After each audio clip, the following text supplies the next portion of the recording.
Krishna Chaitanya Prabhu Nityananda Shri Advaita Gadadhar Srivasadi Gaura Bhakta Vrinda. Hare Krishna, Krishna Krishna, Hare Hare, Hare Rama, Rama Rama, Hare Hare. Today we're going to study Bhagavad Gita, chapter 5, verse number 2. Shri Bhagavan Uvacha Samyasa karma yogascha nisreyasa karavubhau tayostu karma samyasat karma yogo vishishyate. Translation. The personality of Godhead replied, the renunciation of work and work in devotion are both good for liberation. But of the two, work in devotional service is better than renunciation of work.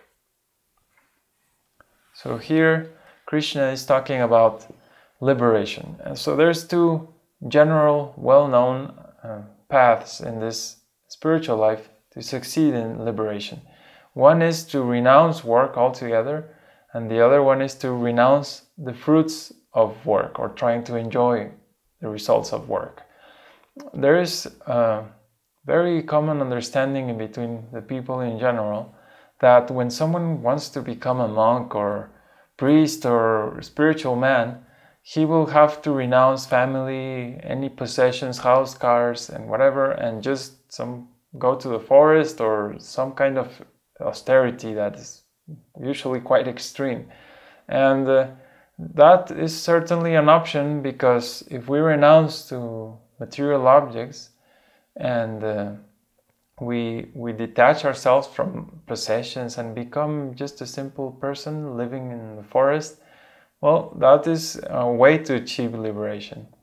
But it is very impractical in the day and age that we're living in, and there is a better way in which Krishna is saying here renunciation when one is practicing devotional service. So that is different. Like, for example, a man may be married and have 2 children, and if he's thinking in the renunciation of work, he would say, oh, I don't need this material job and my wife and my kids, and I'm going to go to the forest because now I am a spiritual man. So that is not usually very practical or very nice for the family members. So another option, which is actually better, is that the person engages his current possessions and whatever is already available in the service of God.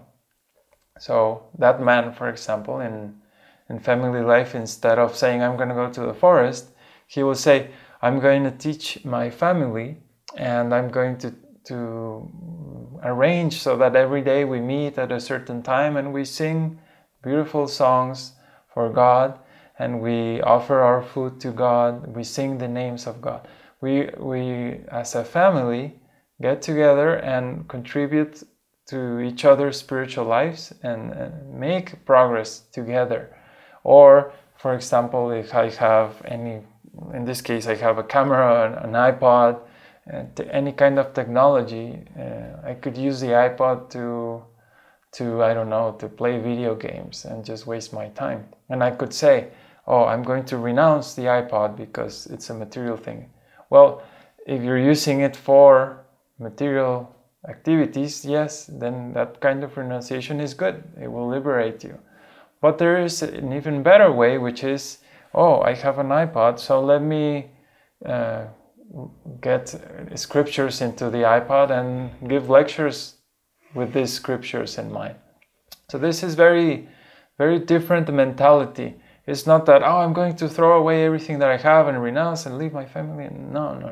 It just simply means, devotional service means that we use everything that is within our reach to offer it to God, to engage it in service of God.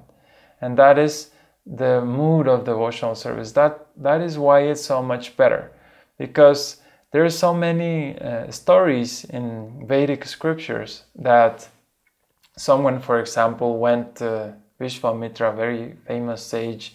He went to the forest and he said, I'm renounced, and he had a kingdom. He was a king before. So he said, no more kingdom and bye-bye everything, no more material enjoyment, no wife, and just renounce. Go to the forest and look for God within. So he did that, but the problem is that there was a trick. Someone sent a very beautiful woman and to dance in front of him and to entice him to become again attracted to material life and to enjoying and things like that. So he was lured by the woman, and he himself lamented afterwards that, oh, why I failed. I took this spiritual vow to renounce, and look, now I'm again where I started. So even if we are able to do this extreme renunciation, go to the forest, usually it ends up in not a very positive result, because the desire for enjoying is still there.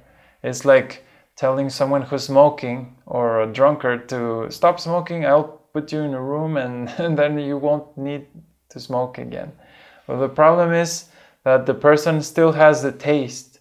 So as soon as there even a slight opportunity to smuggle or to get that product somehow or other, then the person will begin smoking. And this is, of course, not real renunciation. It's usually fake. So the best way, the best kind of renunciation means to understand that the objects of this world, they can all be engaged in service of the Lord, in service of Krishna. We just have to know how, and we have to renounce the mood of enjoying.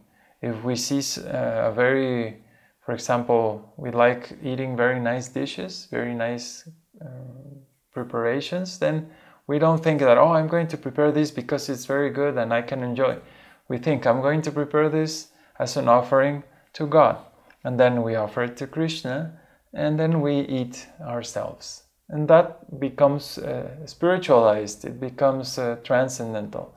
And for all the objects that you have, if you have a car or you have a house or money or whatever you have as material objects, if you use them to serve God, or the results of the work, you engage that, the money that you earn, you engage that to serve God, to love Him, to increase your love for Him, to buy a musical instrument, to sing, to buy, I don't know, there's so many things you can do with material resources to increase your love for God.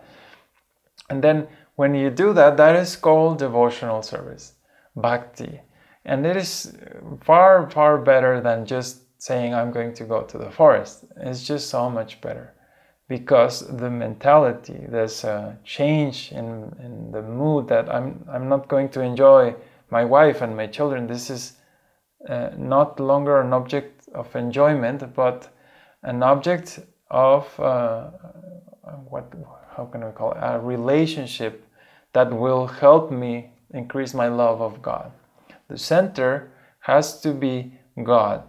If the center of activities is God, even one can have 100 children and live in a palace and everything, but this is not a material object because it is engaged in service of the Lord. So it is not really, if I have 10 cars means I'm a spiritual man or I'm not a spiritual man. No, that is not the deciding factor. Having money or not doesn't mean that I'm more or less spiritual. Is what is my mentality towards that money? If I have a lot of money, I am thinking, oh, I'm going to enjoy and save it so that no one else can steal it from me. Or this is going to be to offer it to God, and I'm going to help people to become more spiritual aware and to get more spiritual knowledge, to educate, to feed poor people and offer them some spiritual food.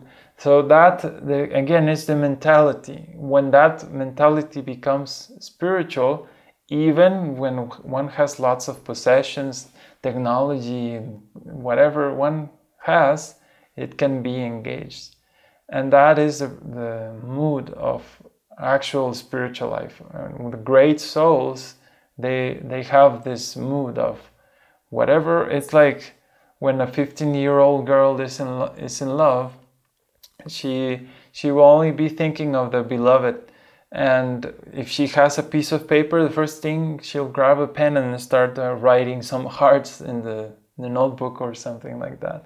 And if there's no paper, she'll start making some figure for the beloved. And because her mind is always engaged in the person who she's in love with, then automatically whatever object is around will be used for that. And that is the same thing that we should do in spiritual life.